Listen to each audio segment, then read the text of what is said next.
All right, welcome back to the deep dive. Thinking back to the good old days of application Hmm. development, you probably had one like big system, right? A Yeah. monolith, usually hooked up to a single relational database doing all the work. Yeah, definitely. And one of the really neat things about that setup was um, atomicity. Exactly. You do a bunch of stuff and it was all or nothing. Either it all worked or the whole thing just neatly rolled back. Pretty convenient. It certainly made building reliable systems maybe a little less of a nail-biting experience. That built-in transaction support was a real comfort. Solely. But, as systems got bigger, more complex, those monoliths started feeling a bit, well, restrictive. Yeah. And that's really when distributed systems, microservices, they started popping up. Lots of little services all chatting away. Which sounds great, right? For like scaling specific bits or updating parts without taking the whole thing down. But Hmm. okay, let's unpack this. With all these separate services, maybe with their own databases even. We've kind of waved goodbye to that built-in atomicity, haven't we? Things can get a bit unpredictable. That's the trade-off, exactly. Huh. We gain agility, we gain independent scaling, but we lose that automatic guarantee. The guarantee that a whole sequence of actions across different services will, either all succeed or all fail together. Yeah, And this loss of transactional support, it's definitely been a bit of a head scratcher for teams when their systems hit production. You really have to think differently. right. You think everything's fine and then suddenly, bam, inconsistencies. Yeah. You're trying to figure out how a customer paid for something they never got. Uh-huh. And that brings us neatly to, well, an exciting new adventure for us here. This is actually the first part of a three-part miniseries. We're going deep into this fascinating, sometimes tangled world of distributed systems. Yeah. And specifically, how this clever pattern called sagas can maybe help bring some order back. That's the plan. So in this first part, our mission is really just to nail down the problem. What are we actually trying to solve here? And to make it less abstract, let's picture like a standard online shopping flow. You browse, you add stuff to your cart, hit place order. Right. Up to that point, maybe our hypothetical system is using synchronous calls. Your browser talking directly to the catalog service, the inventory service. Yeah, like, is this widget in stock? Are there enough? Makes sense for giving the user that instant feedback. Exactly. But once that order hits the order service, there's often this really important shift towards asynchronous communication, usually using some kind of messaging system. Think of it like a central post office for events. And there are some really good reasons for that switch, aren't there? Definitely. Like once the order is placed, the user doesn't need to sit there watching spinners. Yeah. They can go do something else. Precisely. And also resilience. If, say, the shipping service is swamped, the order service isn't stuck waiting, the message just sits there in the queue until shipping is ready. Ah, okay. So the messaging layer helps it handle hiccups better. It really does boost resilience. And the event-driven nature makes the system more flexible long-term, too. The order service just shouts, hey, order placed. It doesn't need to know exactly who picks that up. So you can add new listeners later without changing the original service. You got it. Makes adding features easier down the line. Okay, asynchronous sounds like a win then. Yeah. But here's the kicker, right? We circle back to that tricky transaction issue. Mm-hmm. Back again. In the monolith, updating the order, adjusting inventory all in one database transaction, you had that warm, fuzzy, all-or-nothing feeling. If something went wrong, poof, undone. But now, order service has its database, inventory has its own, payment its own. There's no single overarching transaction tying them together. Yeah. And the classic example is, what if that order approved message, the one sent after payment succeeds, just disappears, lost in the network somewhere? Oh, boy. The customer paid, but shipping never gets the word. So no goodies arrive. That's a seriously unhappy customer. Definitely not good. Or, what about this? Order placed, payment fine, shipping picks the item, but then, oh no, it's damaged, can't ship it. Exactly. A logical failure within one step of the process. So that part failed, but the payment already went through. Now what? We need a way to handle these partial failures gracefully, don't we? To get the whole system back to a consistent state, even if individual steps stumble. Okay, so how have people tried to solve this traditionally?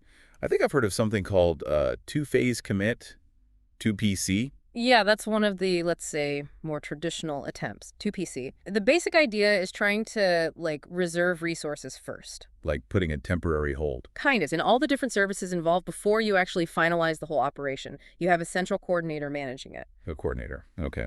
This coordinator asks all the participants, hey, are you ready to commit your part? If everyone says, yes, I'm ready, then the coordinator says, okay, go, commit. And if someone says no or Well, doesn't answer? then the coordinator tells everyone, abort. Roll back whatever you prepared. Hmm. Sounds complex. Like trying to get everyone to agree at the exact same time. What are the downsides? Well, there can be a few significant ones. Failure handling is a big one. What if that coordinator crashes midway through? Ooh, yeah. Or what if a participant just never responds? It can leave the whole system stuck, with resources locked up, not knowing whether to commit or roll back. It's a bit precarious. Like being left hanging. And I seem to remember reading it doesn't scale that well either. That's another key issue. The amount of messaging back and forth in 2PC, it tends to grow quite fast as you add more services to the transaction, often quadratically. Meaning it gets slow and chatty really quickly with more participants? Pretty much. Lots of communication overhead, and those resource locks we mentioned. They can be held for a while, potentially blocking other operations if one service is slow. So yeah, 2PC tries, but it often brings too much baggage for modern, large-scale distributed systems. Okay, so 2PC has good intentions, but maybe not the best fit for what we need today, which I guess is where our hero swoops in, the Saga pattern. Indeed. And the term saga, it actually goes way back. There was a research paper in 1984, I think, from Cornell, Garcia Molina, and Salem. Wow, 84. What were they looking at back then? They were looking at what they called long-lived transactions, or LLTs, mainly in databases. Think of operations that might take ages to complete. Like booking a complex trip, maybe? Something like that. Holding database locks for that long would be terrible for performance. So their idea was, well, why not break that long transaction into smaller atomic pieces? Okay, smaller steps. Makes sense. Each small step would be its own little transaction succeed or fail entirely. But here's the really clever part. For each step, they also defined a corresponding compensating transaction. Compensating, like an undo button. Exactly. So if step 3 fails, you can run the compensating transactions for steps 1 and 2 to effectively undo what they did. It gives you a way to semantically roll back the whole long process without holding locks the whole time. Ah, I see. So you only lock resources for the tiny duration of each small step. That sounds much better. Much more agile, right? And this database concept became the inspiration for tackling the distributed transaction problem in microservices. So applying that idea to our distributed world. We break down the big business operation, the one spanning multiple services, into a sequence of smaller service-level steps. Each step has its own local transaction. They're linked by messages. And crucially, you define those compensating actions to handle failures anywhere along the chain. Okay, let's map that to our e-commerce example again. Placing an order using a Saga. Right, so instead of one giant place order, you'd have maybe step 1, create the order record, order service. Step 2, reserve inventory, inventory service. Step 3, process payment, payment service. Step 4, initiate shipment, shipping service. Okay, and if, say, step 3, the payment fails. Then the Saga logic kicks in. It would trigger the compensating transaction for step 2, telling inventory to release the reserved items. And maybe trigger compensation for step 1, telling the order service to mark the order as canceled or failed. Got it.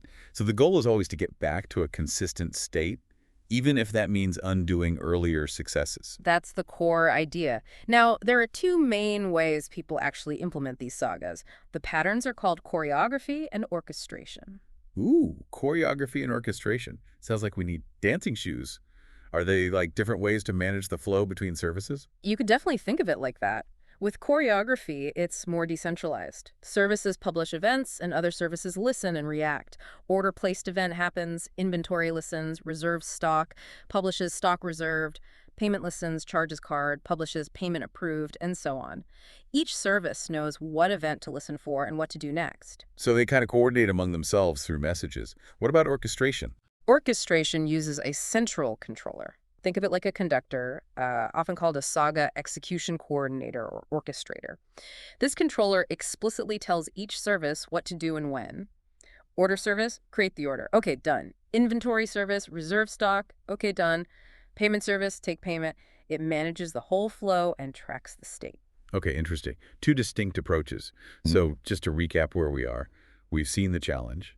Distributed systems are great, but lose that easy atomicity from the monolith days. Right, leading to potential inconsistencies if things go wrong midway. We touched on 2PC as an older solution, but noted its drawbacks, especially around failures and scalability. And then we introduced the Saga pattern, born from database research, as a way to manage these distributed workflows by breaking them into steps with compensations. Exactly. Breaking it down, linking via messages, and having that crucial undo logic. And we just got a glimpse of the two main implementation styles. Choreography, where services talk amongst themselves via events, and orchestration with a central coordinator calling the shots. Yep.